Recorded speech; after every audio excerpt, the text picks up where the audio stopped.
My name is Stephen Antilli. I'm one of the faculty here at Northeastern. And there are other core faculty in the PHI program who are here as well. Matthew Goodwin, Rupal Patel, Tim Bickmore in the back, and Andrea Grimes-Parker right here in the front. And then some of our students in the current program are also here. So Mansoor, Oliver, Tony, Miriam. Ida is not officially in the program, but doing that type of research. Another student who's a master's student currently, Elika's in the back doing PHI-style research. And back in the back, Steve, who solved our projector problem halfway. So we're here to provide an overview for you. This is supposed to be, we're really doing this for you and then also for the web, because there are a lot of people who can't be here in Boston today, but would like to get more information on the program. So what we did was we set up a block of time from now until 7. We'll start off with an overview, and then we'll end with basically the same overview so that people who are coming after work or whatever can come in and get that. But in the middle, we'll have a bunch of really quick overview talks from faculty just to give you sort of a hint of what they do. There's no way that they can, hopefully they won't try to go into enormous amounts of detail about all the interesting things that they do. They'll just give you a flavor of it, sort of back to back, one after another. And then you can go off and look on the web and then contact them if you're interested in learning more specifically about what they do. But we want to give you a flavor of all the interesting stuff that's going on in the program. But you're welcome to leave at any time. You shouldn't feel trapped here. If you need to go take a break, go take a break. That's fine. It's really meant to be, pretty informal. So you're not. It's a lot of people talking for a long period of time, and potentially a lot of PowerPoints. And if you get exhausted, don't hesitate to go out, and that's fine by us. So don't feel trapped. Also, I have a cough, and I'm sucking on cough drops to try to be able to talk normally. So I apologize for that too. All right, so we're going to start off with just a quick overview on the program, and then essentially let you all ask questions. And then from there, we'll launch into more detail about what the research actually is. So the schedule here, again, overview, and then a bunch of really quick, hopefully 5-minute talks, and then 5 minutes of questions and answer from a variety of faculty who are doing research related to what's going on in the program. So sort of that's on there's schedules up here, printed out schedules too if you want them. Okay, so the PhD in personal health informatics, and the keys on personal, the goal here is to design, develop, and evaluate health systems targeted at consumers or patients, and essentially to train the top researchers in the area who are going to do this type of stuff. So it's a fusion of patient-facing health sciences, health and medical informatics, human-computer interaction, behavioral science, communication theory.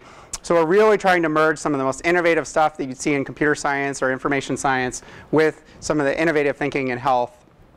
And it's the fusion of those that make it interesting. So example areas where you might do research in this program are things like assistive technology, consumer wellness promotion technologies, patient education and counseling systems, personal health records, automated elder care systems, patient-facing elements of telemedicine systems. So those are just examples. One of the things about research programs is the goal is, sort of define what the future is, not be driven by what we do now. So these are some of the areas that we're interested in. But research can take you in lots of different directions. The primary thing we want to do is have impact and have our students have impact. And so we want people to join the program who are going to understand how we do things now and push the boundaries. So these are just some example scientific questions. So a lot of people who aren't in a PhD program or don't have familiarity with it, sometimes they think a PhD program is just kind of just like an extension of undergraduate or an extension of a master's program, and it's not. The idea is that you're doing research to try to solve questions that don't have answers. And so the first challenge is coming up with questions in the first place that are good questions, that are solvable questions. So we've listed a few here. Sometimes I think the research you might do in the program would fall more on the computer science side. How do you do something in computer science and then exploit that in health? And sometimes you might say that, hey, there are tools in computer science, and that's going to help me learn something fundamentally new about health. And both areas of exploration are really legitimate within the program.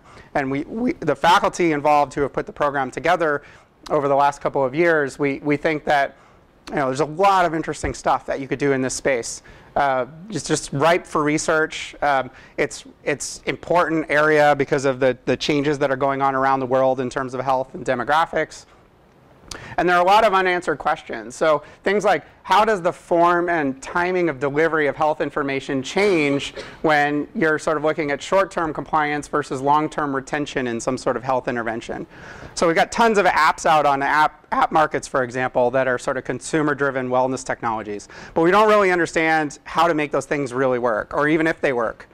All right, so it could be that something fundamentally new we can do in computer science could help us do something fundamentally new in health. And we want to try to bring those together. Here are some other examples of questions. So, what must the technology do to automate some sort of shared decision-making process taking place at different places and different times? And how does a person's current and recent emotion, behavior, or physiological state play a role in how they interpret health information? We don't know the answers to lots of these questions, but there are people at Northeastern, faculty and students, who have tools and interests and expertise to be able to start to try to address these and can come up with interesting solutions that might use all sorts of advanced techniques in computer science, as well as sort of pushing on the health side in terms of behavioral theory. A lot of the stuff in health is based on old ways of doing things or old ways of measuring stuff. Okay, so in personal health informatics, the key is personal. Why personal? So it's an area experiencing growth. It's going to become increasingly important because we have to spend more. We have less money to spend on more numbers of people, and that means people are going to have to be more involved in their own care in some manner. We think the personal builds on some unique strengths of Northeastern, and it distinguishes the program from other provider-facing health, medical, and biomedical informatics PhD programs out there. So this really is the defining characteristic of this program. If you go out on the web and look at other programs, you won't see this human-facing, patient-facing sort of perspective really in any of the programs as strongly as it's emphasized here. If you want to do sort of standard medical records, this is not the program for you. If you want to figure out how to make computers and people and their interaction work in really novel ways, this is the program for you. So the trends driving the need for personal health informatics are escalating costs, declining numbers of caregivers, increasing need for prevention, increasing personal responsibility, and personalized medicine. So all of these things are going to lead to a trend where if you do research now over the next couple of years, and it's impactful research that people pay attention to, it's going to have a high probability of leading to some sort of change in the future in terms of how we deliver health and wellness. So we think the new opportunities where personal health informatics might drive some positive change, and what you might say is sort of disruptive transformation in healthcare, would be novel human-computer interaction methods and capabilities, real-time, continuous, and ubiquitous sensing of health-related behavior, sort of ubiquity of mobile devices and their use, ubiquity of wireless connectivity, and online and crowdsourced data sources. So these are things that we're starting to understand better. We can start to take advantage of them. So why at Northeastern for this sort of thing?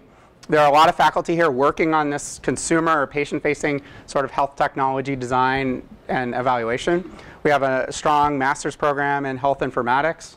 The health on campus, particularly in the Bouvet, which is, you're in one of the Bouvet buildings right now, there's a focus on training the professionals in health who spend the most time with patients within the traditional medical system. So counselors, exercise physiologists, nurses, pharmacists, these are the people who spend the most time with the people going through the medical system.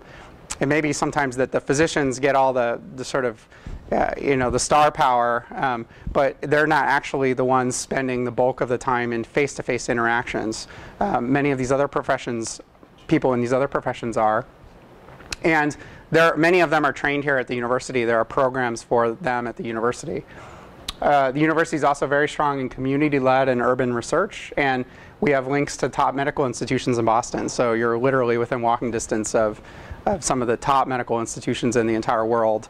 And if you add a short train ride, it's even more amazing how many resources are around here. So pretty much, if you have a good idea, and even if there's nobody at Northeastern, or you need a collaborator within a traditional medical organization, you can find them. With a good idea, you can very easily find collaborators around here. So our goals, or the faculty goals, are to produce really the future research leaders whose work is going to positively disrupt the healthcare system as we know it. We want to do things that are going to lead to change down the road. That could be by, well, essentially that is by producing leaders who are skilled in computer science and informatics, so essentially designing and building these personal health systems. But in order to do that, experts in need assessment and sort of with a certain design sensitivity and empathy, having a certain amount of methodological and statistical experience, knowledge and theories of health behavior and communication, and then practical transdisciplinary experience, actually being on a team where there are multiple people from different backgrounds working on one of these problems. So we set up the curriculum to try to help you do that. So the unique components that we have in the curriculum, in addition to this sort of standard course load that you get in any PhD program, well, first off, there's this consumer and patient-facing perspective, so that's unique. We have a focus on transdisciplinary design, both design, implementation, and then rigorous evaluation, and ultimately dissemination of the technologies you build. So there's a lot of work within engineering that touches on, or computer science, that touches on health, and the engineers or the computer scientists build this stuff, and they say, hey, this is cool, look, we built it. And then nothing happens. And part of the reason is because sometimes they haven't solved the real world problem. They've solved a problem they thought was a problem in the lab. And some of the reason is because it's often not easy to take this spark of an idea and go from that into something that's actually going to be usable in a way that it can take off and the medical community can kind of use it and understand it and run with it. So we have a year-long course that focuses on this. We have a usability evaluation practicum, which is the idea is we go immerse yourself in some environment where there are people or patients who are of interest to you, and in doing so, you'll gain some experience in sort of observing a situation from a patient's perspective and then trying to think of designs based on that. And then this one-year transdisciplinary experience and learning course with the team project. So really focused on this topic here. Okay, so this I won't go into. It's on the web. It's the academic requirements for the program. But if those of you have looked at this or you want me to come back to this, we can talk about this in particular. The general overview, though, is that the program's been designed with a research focus. So the idea is most of the courses should support your research. That's the goal. All right. So then you have a set of core courses that are listed here, and then elective categories. You can take things for electives from a variety of areas that, again, support your research. That's really the goal in the program. So who would come to this program? We see people coming from two different directions. So one would be somebody with a BS or more in a technical discipline with either academic or work experience in the health area. So it's obvious when somebody applies, they're committed to health. They have some sort of experience in health. And then a BS in health science in a health sciences discipline, the other option would be somebody coming more from a health sciences discipline, but then with either some amount of coursework or some amount of work experience doing consumer or patient-facing health technology in some way. So the applicants to the program are generally going to come from one of those two directions. All right, so our first PHI student cohort in the first year of the program, which is currently this year, we have 5 students in the program. We're roughly anticipating admitting 5 additional students in the next year. So the program's sort of growing at that rate for a little while. It's been in the process of sort of getting off the ground and getting approved for roughly a 2-year period, and then the first students who raised their hand earlier were and are listed here showed up in September. And so they'll be around the whole time too to answer questions. And if you're curious about talking to any of them, let's make sure that you touch base while you're here. Okay, so that's kind of the very brief overview of the program. And we have a couple minutes before we launch into our quick talks for questions. So, questions? Yeah? What kind of career plans of the 5 people in the program now? Like, where do they see themselves working at what kinds of companies or institutions? Anybody want to answer? Sure, I'll answer. So, in my case, I would like to teach and do research ultimately. So my hope is that this will be a professorship that, like many professors in PHI, that could be joint in both an engineering department and a health sciences or psychology department. And I want to do research specifically in the area of building technology for children from the autism spectrum, technology that supports them. Anyone else? I want to have a design firm that specializes in developing people with disabilities, both technology and products. Yeah. Okay, hold up for 1 second. So I think generally we'd anticipate people going one of 3 paths. One would be a faculty member. Could be, if you're more on the computer science side, it could potentially be in a computer science department doing health research, or it could potentially be in something like a school of public health as a more of the technology person. And there's increasing demand for those sorts of positions. Another, I anticipate we'd have a reasonable number of people thinking about entrepreneurship and starting companies. And then the third area might be scientific advisors or people going into industry, but in a role where the research background that they have is going to be valuable to them.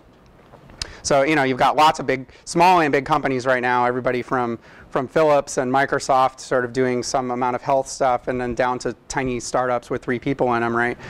And what many of them don't have right now are people who really understand both the technology and the theory to really make well-constructed personal health informatics systems. So we see that that's the value added here. And all students coming out of the program should be able to say, I not only understand this stuff, I've actually worked on teams to build systems and taken them all the way from idea conception through evaluation. And that'll give them credibility, hopefully on both with the technical folks, but also credibility with the health folks and being able to speak both languages. And there's another question back there? So I come from the area of translational medicine. And I noticed that you have access to personal health records, such as that. Now, underlying that, probably is other data that either we would have to create or they're public. Is there money associated with the program that we would have access to, like we need to do X amount of experiments or X amount of patients, get the available data to support the application that we're going to develop? Okay, so the question was essentially, if you have an idea and you need to do experiments, are there going to be resources or money to be able to do that? And that's the faculty's job. Is if you have a good idea, our job is to figure out a way to try to make that happen. So, you know, if we need to run a study with, I mean, I have a study right now that has in total 360 people in it that I do with collaborators down at Duke, for example. Some of the other faculty have studies, you know, in a whole variety of medical areas, some small and some larger. So it depends on the study, but a good idea, we'll go out and work as hard as we can to try to figure out a way to make that happen. Usually you're going to start with smaller pilot studies to convince both, you know, yourself and faculty as well as your collaborators, and then ultimately a funding agency that it's worth spending money on the bigger study. But you know, that's exactly what you should be doing in the program, is coming up with new ideas and then saying this is what we have to do to convincingly test it.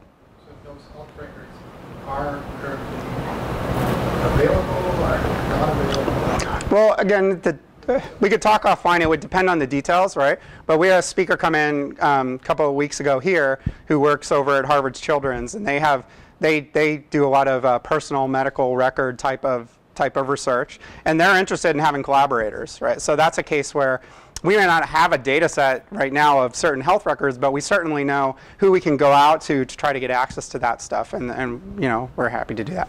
Yeah. Also, yesterday we had a dinner for interdisciplinary faculty at the university, and one of the faculty is working on getting a data set from insurance providers. So there's constantly sort of churn in terms of things that we're working on, and it really depends on what data it is that you're talking about. You know, by the time you get here, there may be a whole other answer than I have today. Yeah. I have a question concerning entrepreneurship. I think what kind of resources we'll have from the university that will support me bringing a new personal, for example, health informatics device on the market? Is there any elective or projects or? So within the university, there's an entrepreneurship center, and the business school actually has a pretty good entrepreneurship program. So if you're coming out of the research program, if you develop something and then you want to commercialize it, the university is going to be more than happy to try to help make that, sort of push that along, and most faculty would be interested too. I mean, one of the things, if you do something and then we want to see it go from bench to I was going to say, well, bedside, but not really bedside in this case. Bench to real world, society. So everybody's interested in doing that. One thing to keep in mind is it's not, the program is, ultimately it's about research. So you want to be prepared to do the research while you're in the program, and then ultimately, maybe take advantage of that. But it would be hard to do the commercialization and the research at the same time. So a PhD is a long, it's a process, right? You want to be prepared that you're in it to be able to, again, come up with questions that nobody really knows the answers to, and then find the answers to those questions. And that takes, a lot of dedication and a lot of time. So.